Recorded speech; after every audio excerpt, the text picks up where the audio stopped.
ఏంటి అసలు ఏంటి ఇదేం విడ్డూరమయ్యా మిల్లరు?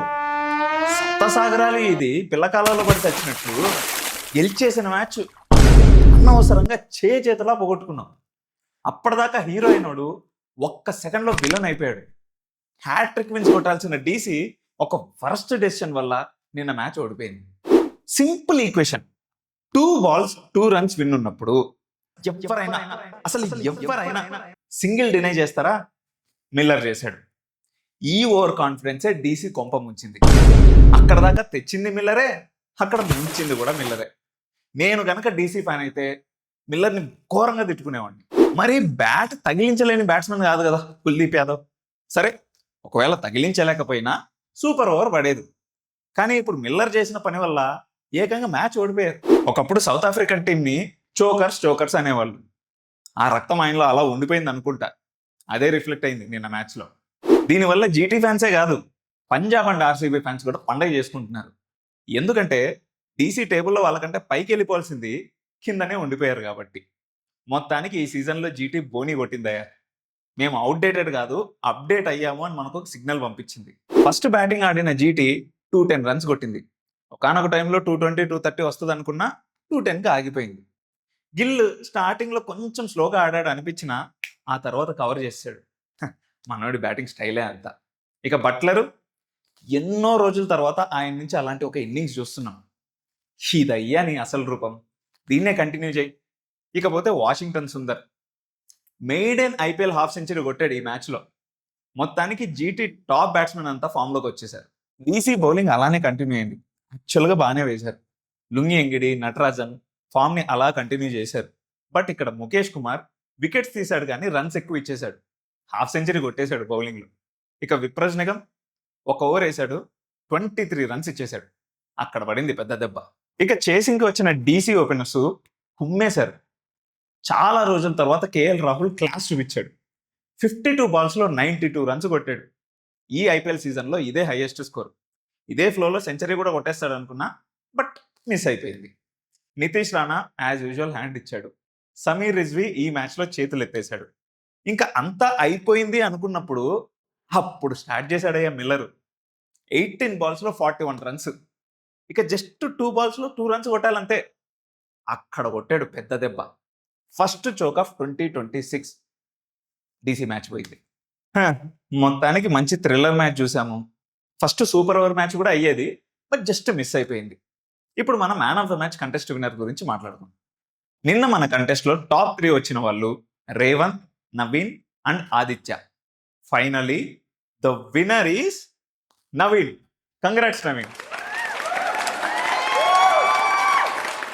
మీరు కూడా ఇలా విన్ అవ్వాలి అనుకుంటే కింద కామెంట్ సెక్షన్లోకి వెళ్ళి పిన్డ్ కామెంట్లో ఉన్న గూగుల్ ఫామ్ని క్లిక్ చేసి ప్లేయర్స్ని సెండ్ చేయొచ్చు.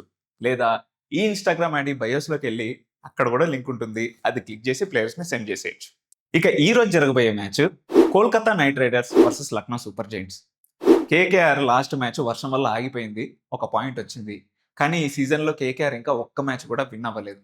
మరి ఎల్ఎస్జి లాస్ట్ మ్యాచ్లో హైదరాబాద్ని ఓడించింది. నాకైతే నిన్న జీటీ బోని కొట్టినట్టు ఈరోజు కేకేఆర్ బోని కొడుతుంది అనిపిస్తుంది. అది కొట్టకపోతే ఇంకా ఈ సీజన్ అస్సామే కేకేఆర్. కానీ ఈరోజు మ్యాచ్ కోల్కతాలో కాబట్టి ఈ రోజు కూడా వర్షం వల్ల పోయే ఛాన్స్ ఉంది మ్యాచ్. బట్ ఫింగర్స్ క్రాస్డ్, ఈరోజు మంచి మ్యాచ్ జరగాలనుకుందాము. నౌ మరి కోల్కతా ప్లేయింగ్ 11 గురించి మాట్లాడుకుంటే number 1 Finn Allen. Last match కూడా ఆడలేదు పెద్దగా, జస్ట్ 6 runs కొట్టాడు. వర్షం వల్ల పోయింది కానీ మంచి ఫామ్లోకి రావాల్సిందే ఫిన్ అలెన్. ఫైర్ అవ్వాలి, లేకపోతే వీళ్ళకి కష్టం. Number 2, I'm requesting KKR management, ఓపెనింగ్కి సునీల్ నరైన్ని పంపియండి. ఫిన్ అలెన్, అజింక్య రహానే ఎందుకో మీకు సెట్ అవ్వట్లేదు. ఓపెనింగ్కి సునీల్ నరైన్ని పంపించండి, it will work for you. Number 3, ఇప్పుడు అజింక్య రహానే రాని. ఫస్ట్ మ్యాచ్లో హాఫ్ సెంచరీ కొట్టాడు, లాస్ట్ మ్యాచ్లో నాట్అవుట్గా ఉండిపోయాడు. సో నెంబర్ 3 పొజిషన్లో Ajinkya Rahane. Number 4, Cameroon green. Bad ఫామ్లో ఉన్నాడు. అసలు ఇలాంటి ఒక ఫామ్ అసలు ఎక్స్పెక్ట్ చేయట్లేదు కెమెరూన్ గ్రీన్ నుంచి. ఎన్నో డబ్బులు పెట్టి కొన్నారు, అలాంటి ఆయన ఇలా ఆడితే చాలా పెద్ద బొక్కే కేకేఆర్కి. బౌలింగ్ కూడా ఎలాగో యూజ్ చేయట్లేదు. యూజ్ చేస్తే ఓకే, బట్ యూజ్ చేయకపోతే కెమెరూన్ గ్రీన్ని ఆడించడం వేస్ట్. ఆయన ప్లేస్లో రోమన్ పవల్ని తీసుకురావచ్చు. బట్ ఫర్ నౌ ఈరోజు బౌలింగ్ వేస్తాడేమో చూద్దాం. నెంబర్ 4లో కెమెరన్ గ్రీన్, నెంబర్ 5 రఘువంశీ. ఈయన ఒక్కడు పాపం కేకేఆర్ని మోస్తున్నాడు, మంచి ఫామ్లో ఉన్నాడు, ఆయనే కంటిన్యూ అవుతాడు. నెంబర్ 6 రింకు సింగ్, పర్లేదు బాగానే ఆడుతున్నాడు, ఫైర్ అవ్వాలి. సో ఏ రోజు ఫైర్ అవుతాడో చూడాలి, ఈరోజు అవ్వాలి. Number 7 Ramandeep Singh, number 8 Anukul Roy, number 9 actually Varun Chakravarthy ఉండాలి, బట్ ఆయన ఇంజురీ అయిందో ఏమైందో మరి తెలియదు, కానీ ఆయన ప్లేస్లో ఇంకొకరు రావచ్చు. సో నాకైతే నెంబర్ 9లో దక్ష్ కమ్రా కానీ ప్రశాంత్ సోలంకి కానీ రావచ్చు వరుణ్ చక్రవర్తికి రీప్లేస్మెంట్గా, లేదంటే ఆయనే ఆడతాడు.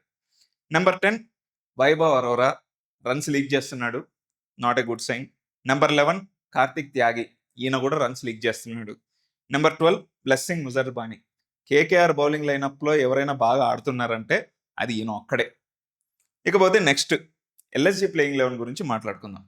నెంబర్ 1 మిచెల్ మార్ష్, ఇంకా ఆయన స్థాయికి తగినట్లు ఫైర్ అవ్వలేదు. Number 2 Aiden Markram, last match half century జస్ట్లో మిస్ అయింది, 45 రన్స్ ఏమో కొట్టి అవుట్ అయిపోయాడు, మంచి పార్ట్నర్షిప్ ఇచ్చాడు. Number 3 Rishabh Pant, last match గెలిపించాడు మొత్తానికి, గోయంకా కళ్ళల్లో ఆనందం చూసాం. 68 నాట్అవుట్, లాస్ట్ దాకా ఉండి గెలిపించేశాడు రిషబ్ పంత్. నెంబర్ 4 ఆయుష్ బదోని, ఇంకా సరిగ్గా ఆడలేదు, బ్యాట్ ఫామ్లోనే ఉన్నాడు. నెంబర్ 5 నిక్లస్ పూరన్, ఈయన కూడా బ్యాట్ ఫామ్లోనే ఉన్నాడు. జనరల్ నెంబర్ 3లో రావాలి, బట్ రైట్ హ్యాండర్ బ్యాట్స్మెన్ కోసం బదోనిని 4th పొజిషన్లోకి వెళ్ళారు, ఈయన మాత్రం 5th పొజిషన్లో ఉండిపోయాడు. లాస్ట్ మ్యాచ్ కొట్టాల్సింది, బట్ చాలా వెరైటీగా రన్అట్ అయ్యి అవుట్ అయిపోయాడు. చూడాలి ఈ మ్యాచ్ ఎలా ఆడతాడు. నెంబర్ 6 అబ్దుల్ సమద్, ఓకేగా ఆడుతున్నాడు. Number 7 Mukul Choudhary, number 8 Mohammed Shami. Last match Hyderabad వెన్నముక ఎరగొట్టేశాడు, హైదరాబాద్లో ఉన్నప్పుడు ఎప్పుడు అట్లా ఆడలేదు, కానీ హైదరాబాద్ మీద అయితే చాలా బాగా ఆడాడు, పెద్ద దెబ్బే కొట్టాడు లాస్ట్ మ్యాచ్లో. నెంబర్ 9 అవేష్ ఖాన్, కొంచెం తీట ప్లేయర్, లాస్ట్లో కనుక ఎస్ఆర్హెచ్ మేనేజ్మెంట్ ఏదైనా ఆయన మీద కంప్లైంట్ ఇచ్చుంటే వేరేలాగా ఉండేది. బౌండరీకి వెళ్తుంటే మనోడు బ్యాట్తో కొట్టాడు విన్నింగ్ రన్స్ అప్పుడు. సో అలాంటివి చేయకు. ఎల్ఎస్జి గోయంకా పాపం ఇప్పుడిప్పుడే ఆశలు చిగురిస్తున్నాయి ఐపీఎల్ మీద. నెంబర్ 10 సిద్ధార్థ్ కానీ మౌసిన్ ఖాన్ కానీ ఆడతాడు. సిద్ధార్థ్ లాస్ట్ మ్యాచ్లో చాలా బాగా ఆడాడు, మంచి స్పెల్ వేసాడు, సో ఆయనే కంటిన్యూ అవ్వచ్చు. నెంబర్ 11 దిగ్వేష్ రతి, లాస్ట్ మ్యాచ్లో దిగ్వేష్ రతికి అభిషేక్ శర్మకి మధ్యలో ఫైట్ చూద్దాం అనుకున్నాం, బట్ అభిషేక్ శర్మ త్వరగా అవుట్ అయిపోయాడు. పవర్ ప్లేలోనే వచ్చాడు దిగ్వేష్ రతి, ఈసారి ఎక్కడ వస్తాడో చూద్దాం. నెంబర్ 12 ప్రిన్స్ యాదవ్, చాలా మంచి స్పెల్ వేసాడు. సో ఇది మన LSG playing 11. So that's it for the day. మీరు ఇక్కడ దాకా వచ్చారు కాబట్టి మా ఛానల్కి సబ్స్క్రైబ్ చేసుకోండి, మ్యాన్ ఆఫ్ ద మ్యాచ్ కంటెస్ట్లో పార్టిసిపేట్ చేయండి, అండ్ మా ఇన్స్టా ఐడీస్ని కూడా ఫాలో కొట్టండి. బాయ్.